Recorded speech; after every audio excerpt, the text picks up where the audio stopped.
So we start with the endometrial thickness today. Let's do that. And yeah, okay, good. Yeah, endometrial thickness.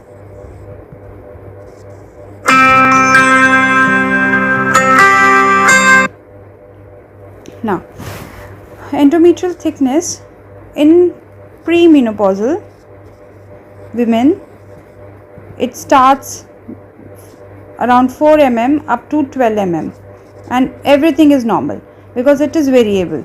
Like in every phase, secretory, proliferative, menstrual, this keeps on changing. But I would worry when endometrial thickness is more than 14 mm. Again, we'll confirm it with biopsy. What will biopsy tell us? Whether gland to stroma ratio is because of hyperplasia or cancer, carcinoma. So we have to see ultrasound and we have to see biopsy, both. Again, now in postmenopausal, I would worry even beyond 4 mm. Like if it is more than 5 mm, I would say that okay, let's exclude endometrial cancer, carcinoma. Now, what will be the ultrasound changes? As you can see, this is increased.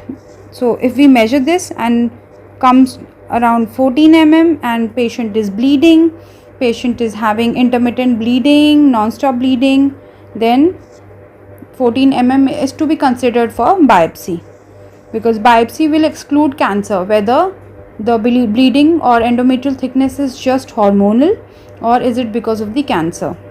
But if patient is postmenopausal and now patient exhibits more than 5 mm thickness, then I would still worry and will take endometrial biopsy so that we can exclude endometrial carcinoma, which is very high.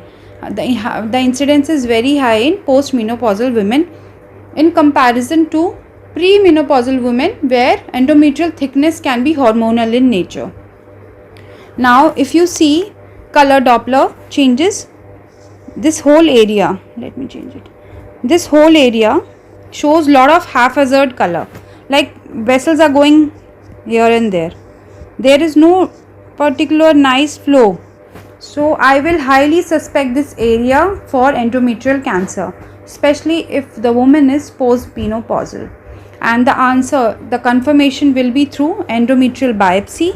So biopsy is the final call. So with every ultrasound we go for biopsy, and then we see the glands, the stroma, and the changes in the glands, and after that whether there is atypia or just typical. This is how we do it and this is how we see it. So this is about endometrial thickness combining USG findings and biopsy.